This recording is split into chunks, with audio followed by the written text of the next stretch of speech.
Now we welcome Dr. Jordan Peterson.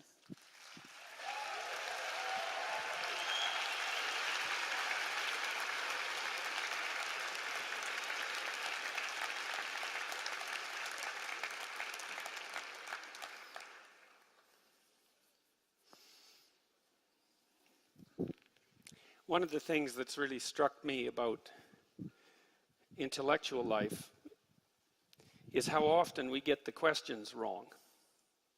And we often get them backwards, not just wrong, but actually backwards. So as a clinical psychologist, I've often treated people with anxiety, and people wonder, practically, individually, clinically, why are people anxious? And I think, that's a completely ridiculous question. The reasons for anxiety are starkly self-evident. What I wonder is, why aren't people terrified out of their skulls so badly every second of their life that they can't even move? Yeah, and you all laugh because you understand that. It's like anxiety, that's no mystery. It's like brief spells of calm, that's a mystery.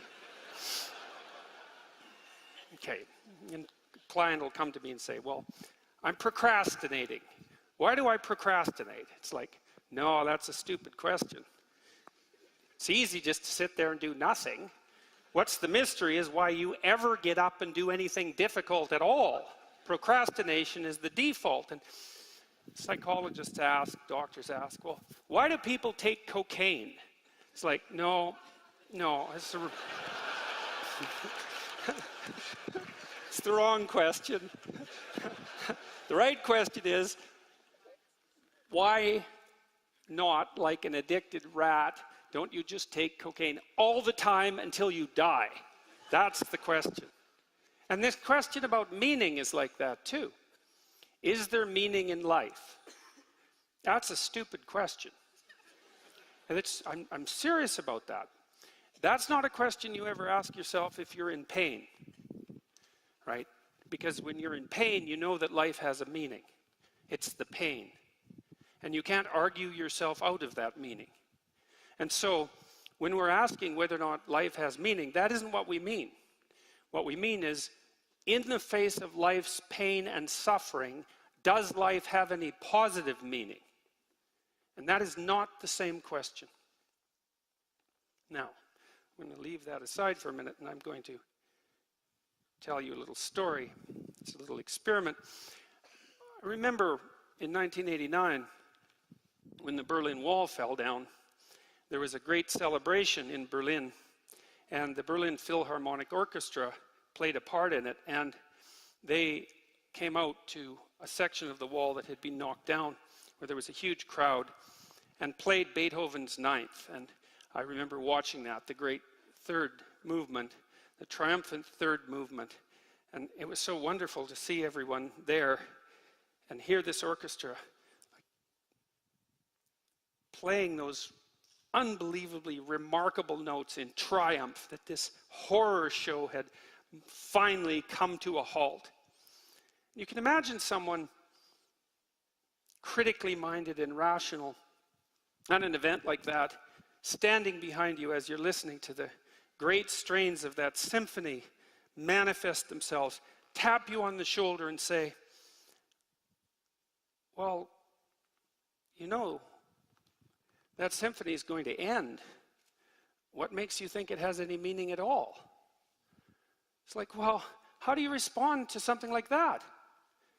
You say, you should reconsider the way you're looking at the world there, buddy.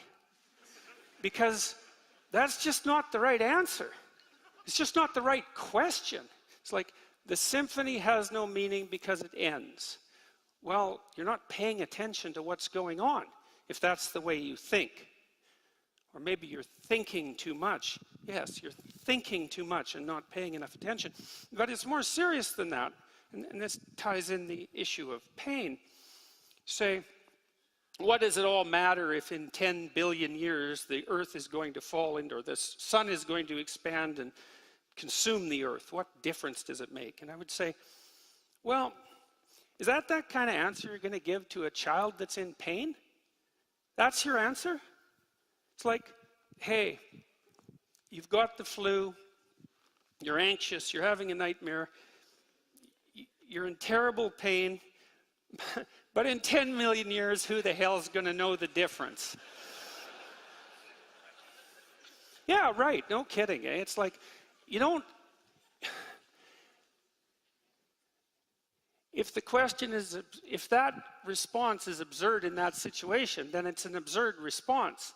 The mere fact that you can come up with a time frame across which your current activity is meaningless only means that you're capable of playing with meanings across time frames. It doesn't mean anything at all about meaning, as far as I can tell. Is it absolutely obligatory that everything that's meaningful has to be significant in some unimaginable distant future? Why is that the hallmark? Why wouldn't you just say, oh, here's an idea.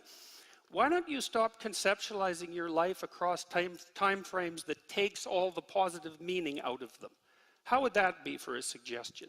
Maybe the fact that posing the question in that way makes you feel miserable and wretched and futile is an indication that there's something wrong with posing the question in that manner. And you might say, well, there's nothing wrong with posing questions. And I would say, well, that brings us back to the child in pain problem.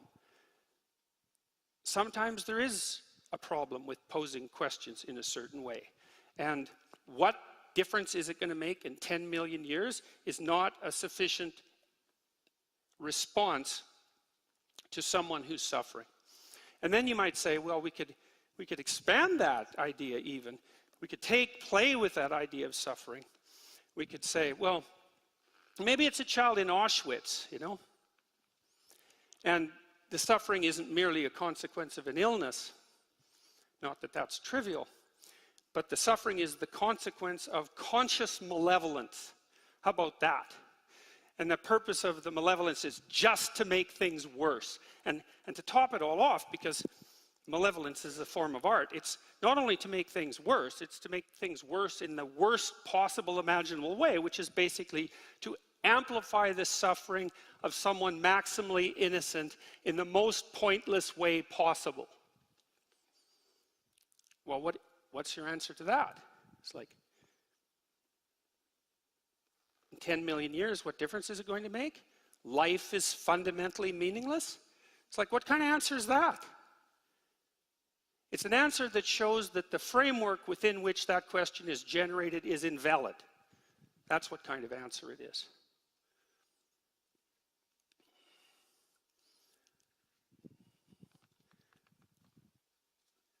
I realized a while back that I had gone through a process when I was in my 20s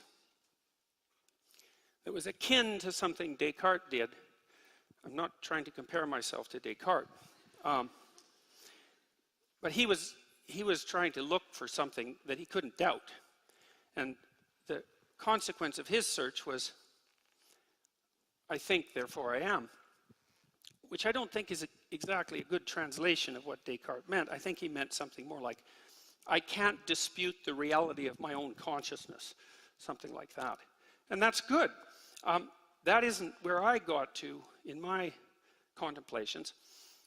I was looking for something that I regarded as incontrovertible. And I was fortunate at that time because I was reading Alexander Solzhenitsyn, and Solzhenitsyn wrote the Gulag Archipelago, among many other things. And the Gulag Archipelago is a description of the absolute catastrophes of the Soviet state and the entanglement of the individual psyches of the Soviet citizens in that catastrophe, their descent into deceit and cruelty, deceit, resentment, and cruelty. And Solzhenitsyn said in the Gulag Archipelago that he thought the Nuremberg trials were the most important event of the 20th century. And the reason he said that was because the Nuremberg judgment, for better or worse, was that there were some acts that were so viciously brutal that there was no excuse whatsoever for engaging in them, no matter who you were or what your culture was or what your rationale was. And so for Solzhenitsyn, the Nuremberg trials established what you might describe as the transcendent reality of evil. And that's an unbelievably useful thing. It's akin to this idea of suffering, in my estimation, and because, well, it's the child in Auschwitz problem. It's that you need an answer to the problem posed by the suffering of innocence as a consequence of malevolence. You say that's evil, the conscious exaggeration of unnecessary suffering. And that gives you a vantage point. That's wrong. Whatever it is, that's wrong.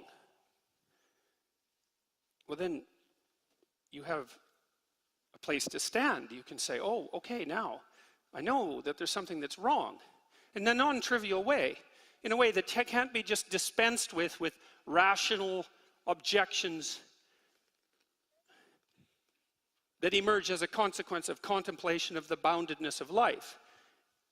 Those answers aren't serious enough to address the issue. Well, so I thought, okay, well, I found something that I can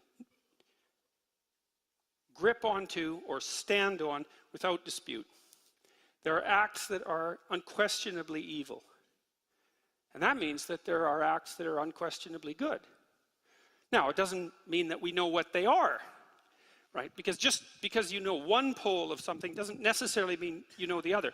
I could say that whatever leads us as far away as we can possibly get from Auschwitz, that's good. Well, I've been trying to puzzle out what that might be for 25 years, to outline it in a practical manner, I suppose, and an abstract manner.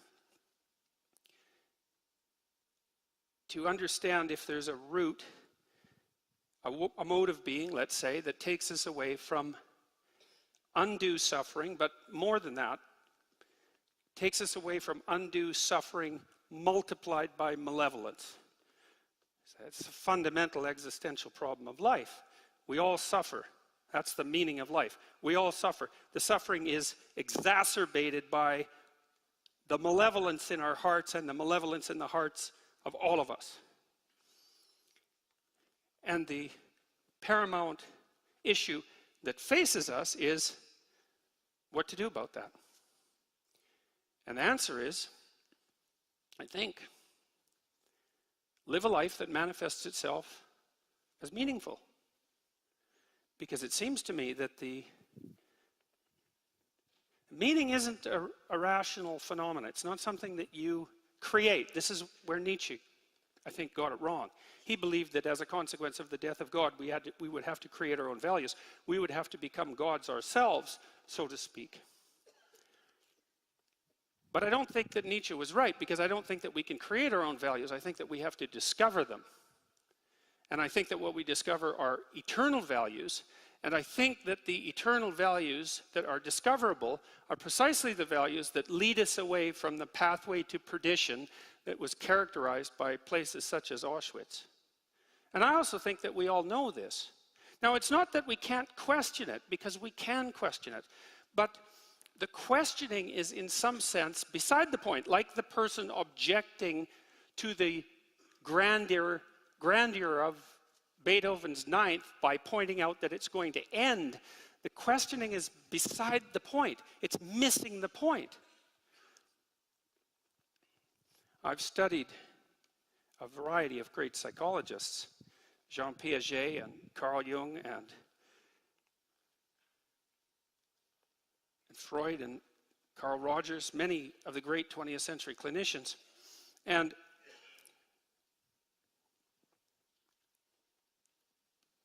my sense is that, along with the biologists and the evolutionary psychologists, that we're starting to map out the pathway that might be the opposite of the catastrophic mode of being that leads us into pits of hell like Auschwitz.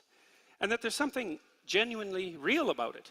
Like, seriously real. Metaphorically real and literally real, both at the same time. That the instinct to meaning that you experience, for example, when you listen to something great, that experience of meaning that overcomes you, isn't some epiphenomena. It's not some mere reflection of some more fundamental process, but that which is more fundamental than anything else. Say, well, you can't deny that pain is real and suffering is real, and you can't deny that suffering induced by malevolence is the worst of all possible sufferings. Those are all undeniable as far as I'm concerned. Those are all meanings of life. And they're real enough so that if you encounter them, like if you encounter true malevolence, the probability that you'll walk away from it unscathed is very, very low. It will damage you psychophysiologically, and you might never recover. And that's real enough for me. Well, is the path away from that real? Is the path that transcends that real? Maybe it's more real. That's what I've come to believe, as pessimistic as I am about the nature of humanity, myself included. As real as I believe suffering and evil to be, it appears to me that the mode of being that leads you away from that enables you to bear the suffering with nobility and to be useful to others who are in pain and to constrain the malevolence in your own heart and around you, that mode of being is more powerful than that which it is set against. And not only that, I think that we experience this. I think we experience it. We just don't notice. Maybe because we're too busy thinking, because noticing and thinking aren't the same thing. We see in our own lives when we're engaged in something deeply meaningful. Music is the best pathway to that, I think. It's the most rapid and indisputable pathway to that. Virtually everyone loves music, and music speaks of meaning. It does it directly. It shows you what life would be like if it was ordered and harmonious, and you were dancing along with it properly. It gives you an intimation of psychological integrity. But you watched your lives, day to day, week to week, month to month, you'll notice that there are times when you're so deeply engaged in what you're doing, when what you're doing is so meaningful, the kind of meaning that announces itself, not the kind that you're creating, that life is so meaningful, you think, this is worth the suffering. Well, you think, well, that's meaning, right? Meaning is what makes the suffering worthwhile. Is that real? It's not something you think up, it's something that you discover. And you can watch, you could see, day to day, minute to minute, hour to hour, week to week. You can see when you're conducting yourself or being conducted in a manner that allows that meaning to reveal itself in a way that in the moment, even if you don't notice, the conditions of your life justify themselves. And that's really saying something, because pain and suffering and malevolence are real. And for something to justify that, it's really something for something to justify that. But when you find that, you find it in art, you find it in literature, you find it in the relationships you have with others, if those relationships are founded on trust and truth. You find it in what you say and do, if what you say and do comes from the heart. You can experience that. The price of experiencing it, I would say, is twofold. You have to take responsibility for being. You have to do that voluntarily, and that means that you have to take responsibility for the suffering of being and accept it and work to ameliorate it.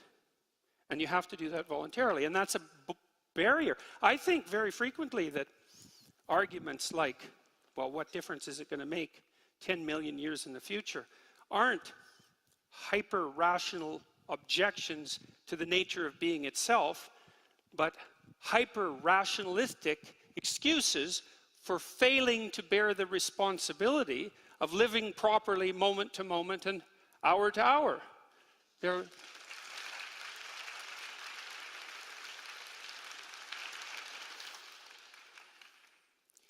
Say you have a child who's sick, maybe one who's been hurt.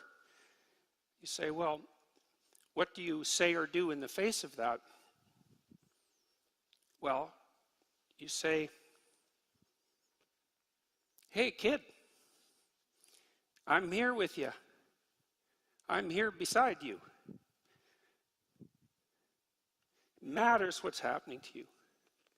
And we're going to do everything we possibly can to get through this together. And if you're lucky, you get a hug as a consequence of that. And you think, if you don't think that's meaningful, man, there's something wrong with your soul. And answer, what the hell difference is it going to make in 10 million years?